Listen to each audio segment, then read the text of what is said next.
The history of bra or brass. Brassier's variability, pronouncements, inextricably intertwined with the social history of the status of women, including the evolution of fashion and changing views of the female bodies.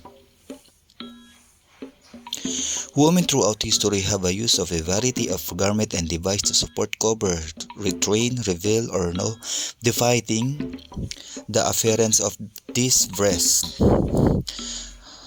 Bra or bikini-like garments are predicted in the art of the female athletes of the Minoan civilization ca. that 14th century BC. And there is some evidence to suggest that even from the Greco-Roman period, human had developed a specialized bra-like garment used for the purpose of the supporting the breast. By the 14th century AD, the bra was in development in Europe, and from approximately in 16th century AD onward, the undergarment of rare women in the Western world were dominated by the corset, which supported the breast by transferring their weight to the ribcage. Corset varied in length from the short ones, which only supported the bust, to longer ones which were also used to shape the waist. In the later part of the 19th century, women experimented with various alternatives such as splitting the corsets into a girdle-like chipping device for the lower torso and transferring the upper part to device suspended from the shoulder. By the early 20th century, garments more closely resembling contemporary bras has emerged, although large-scale commercial production did not occur until the 1930s. Since then, bras has replaced corsets, although some women prefer commercially and some of us will go without the metal shortage of the World War II. Encouraged the end of the corsets. By the time the war ended, most fashion-conscious women in Europe and North America were wearing bras.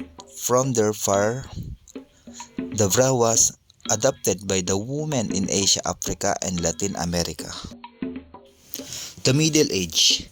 Dates are uncertain, but it is believed that by the High Middle Age, bra-like garments meant to support and restrain the breast were already in use by at least some women in Western Europe.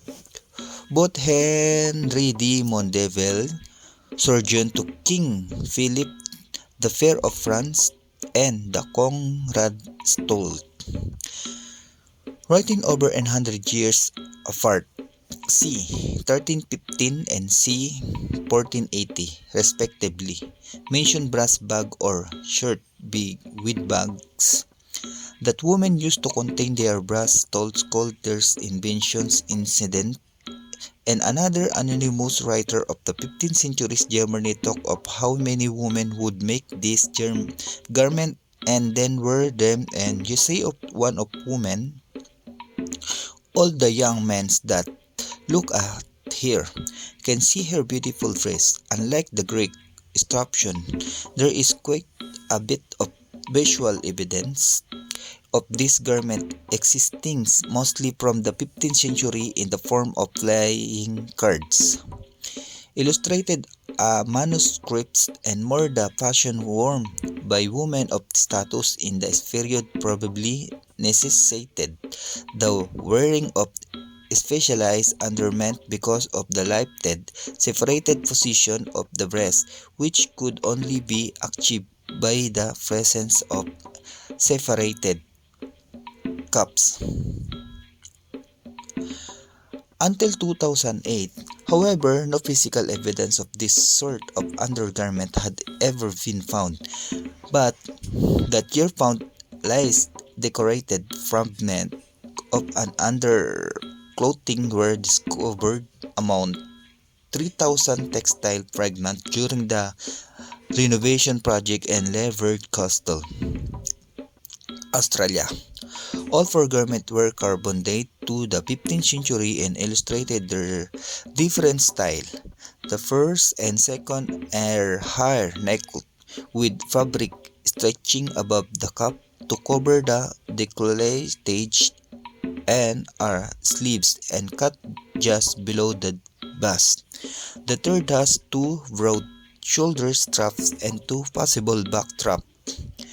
And the fourth garment most resembles a modern long bra with line cups joined vertical at the center of the breast and lining extension cut at about to the level of the rib cage and fastened with a row of eyelets on the front left side of the body.